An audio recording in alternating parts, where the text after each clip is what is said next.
Všetko špeciálne je zlé, riekol kapitán, ale nedokončil. Žilo by sa nám vynikajúco, keby nevynašli hrubé vrece, s ním musela prísť aj hrubá záplata. Súdruh kapitán Danko tvrdí, že všetko špeciálne je zlé. Bingo, som za to, aby tu nebolo nič špeciálne. Majme len štandardné inštitúcie, štandardné vzťahy, ale štandardné správanie sa. Nádhera, to by sa nám všetkým žilo, bolo by to ako v tom vytúženom Švajčiarsku. Na Slovensku je to zatiaľ nesplniteľný sen s nekonečným množstvom rušivých momentov. Tento úrad vymietol tie najväčšie organizácie podsvetia, organizovaný zločin najhrubšieho zrna. Ešte s nimi ani neskončili, objavila sa nová náplň práce. A tu sa kapitán už vo svojich kritických poznámkach nedostal. Tak súdruh i rečitý národovec, na hrubé vrece hrubá záplata. To je také našské slovenské príslovie s platnosťou v akomkoľvek prenesenom význame. Ak to preložím do takej slovenčiny, ktorej porozumie každý, mohlo by to znieť asi takto.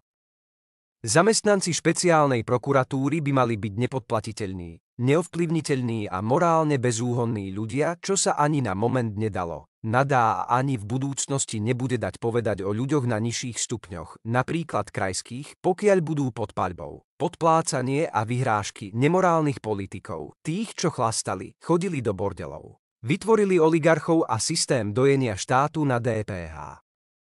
Miesto organizovaných mafiánskych skupín bolo nahradené organizovanou mafiánskou štruktúrou, naši ľudia, s previazanosťou na najvyššie miesta.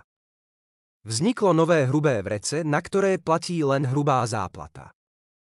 To snáď nechce žiadny národovec poprieť, je to veľavravné príslovie našich predkov. Vražda novinára a jeho snúbenice dielo dokonala, systém našich ľudí sa týmto kvalifikoval medzi elitu, ktorú úrad špeciálnej prokuratúry doteraz likvidoval. Na rade je skupina naši ľudia. A že to pravda nie je, rozprávajte aj s malým cárom svojim voličom, tí vám to zožerú kedykoľvek. Ale ich a v konečnom dôsledku aj vás, politikov, nechce mi to klávesnica ani napísať, kapitán a politik živí tá skupina ľudí, ktorých chcete vysánkovať a okradnúť v prvom rade. Len dovtedy sa budete rozťahovať, pokiaľ táto skupina, stredná trieda, nevyjde do ulic.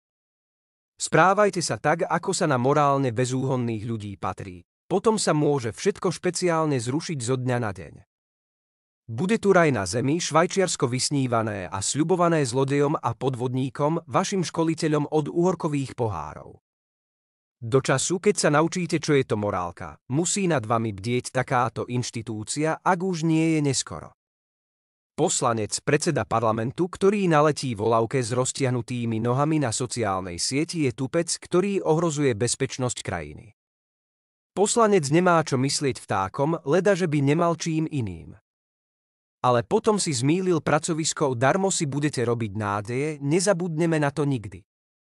Bolo vás asi 11 ako klapzubákov.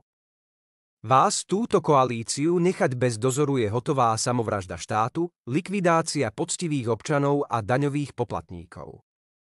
Verím tomu, že si to vedia aj v Bruseli dať dohromady a súhlas na zásahy do výkonu spravodlivosti neschvália. Malý cár je tam už vhodne zapísaný. Je to názor laika občana bez právneho vzdelania.